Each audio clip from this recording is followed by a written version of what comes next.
기업도 줄도산이라. 이런 최악은 처음.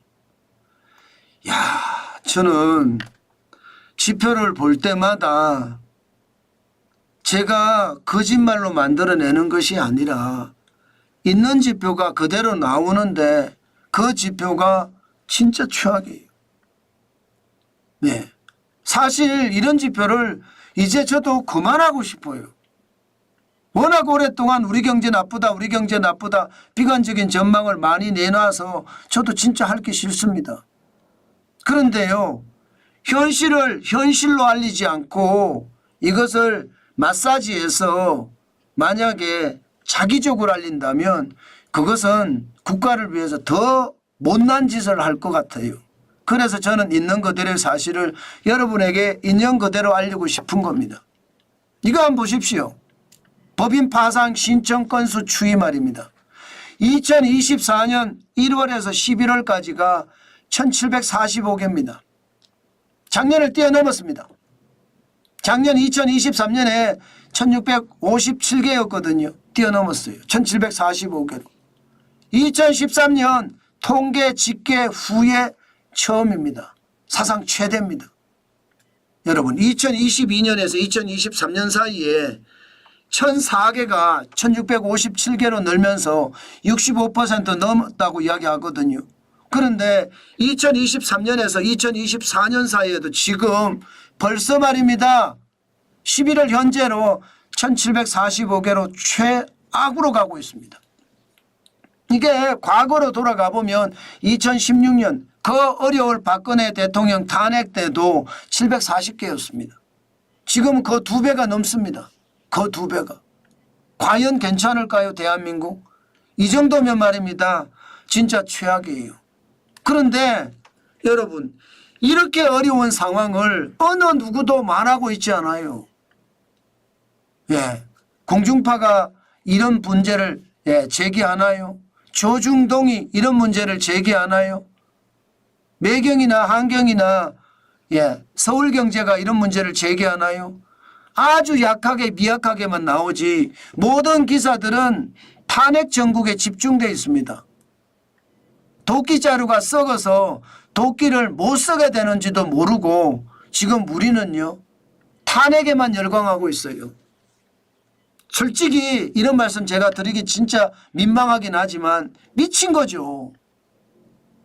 바보야, 문제는 경제야, 이렇게 이야기하는 것 계속 들어왔잖아요. 아무리 정치가 개판을 쳐도 경제만은 살려야 될 것 아니겠습니까? 그런데 경제가 지금 다 죽어가고 있습니다. 경제는 한번 죽으면요 다시는 못 살려요. 저는 그게 더 충격이라고 생각합니다. 필리핀이 그랬던 것처럼, 그리스가 그랬던 것처럼, 아르헨티나가 그랬던 것처럼, 베네수엘라가 그랬던 것처럼 우리는 그 길을 지금 가고 있는지도 모르겠어요.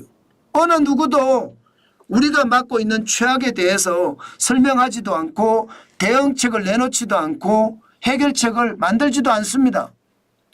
그러니 무너지는 것은 시간 문제다, 이렇게 생각을 할 수가 있겠죠. 파산 신청 건수만 이렇게 늘어난 게 아닙니다. 실제로 파산 인용을 가보면 더 심각합니다. 여러분 2023년에 1302건이었거든요. 2024년 11월 현재 1514건입니다. 전년 1302건에 대비해보면 벌써 말입니다. 벌써 16.3%가 늘어났습니다. 이게 전년 1년 동안하고 비교했을 때 16.3%가 늘어난 거지 실질적으로는 더 많이 늘어날 수가 있겠죠. 2019년에 782개가 지금은 1514개, 4년 11개월 만에 93.6%가 늘어서 기업들이 줄줄이 732개 기업이 파산을 선고했다는 뜻이에요. 참 이런 것을 보면 시장이 지금 우리가 얼마나 어려워지는지 여러분들도 짐작이 되시죠? 참 안타깝습니다. 지금 어느 누구도 말입니다. 국가 지도자 반열에 있는 사람들이 이런 걱정하는 사람들이 없어요. 윤석열 탄핵하자, 탄핵 반대하자, 정치 구호에 부안해동하고 있을 뿐입니다. 심지어 20대, 30대도 탄핵하자, 탄핵 반대한다 이렇게 정치 선동에 휘둘립니다. 그들의 미래입니다. 그들의 미래가 지금 무너지고 있는데 오히려 그들은요 우리 경제 살려내라 하고 이야기를 해야 될 판 아닌가요?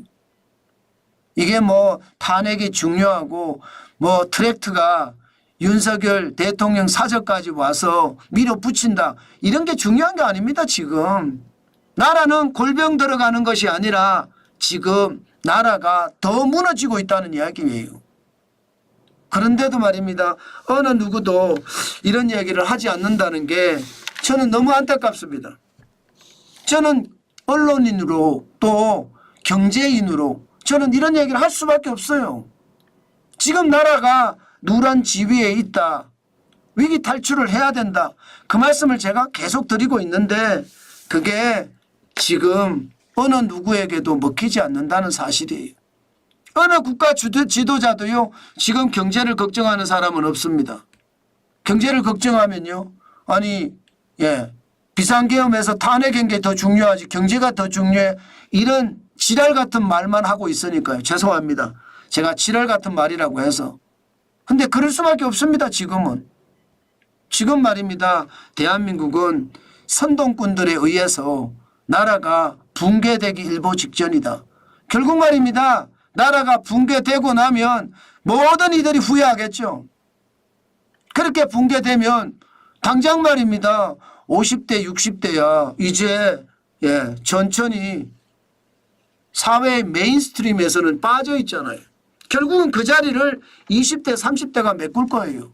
제발 20대 30대 저는 정신 차려야 된다고 생각합니다. 우리 경제가 이렇게 무너지고 있는데 정치 선동에 부안해동하지 마십시오. 제발 우리는 거기에 부안해동하면서 탄핵 집회했다고 웃는 얼굴로 인터뷰하는 모습을 보면 참 안타깝습니다. 불쌍하기도 하고요. 왜 저렇게 세상을 모를까 하는 그런 안타까움이 절절히 배어나옵니다. 제발 우리 경제가 무너지고 있다는 것. 지금 20대 30대는요. 우리 경제 살려내라고 이야기해야 됩니다. 정치 선동에 휘말리지 말고요. 그만큼 지금 경제는 최악이라는 뜻입니다. 안타깝죠. 저도 너무나 안타깝습니다.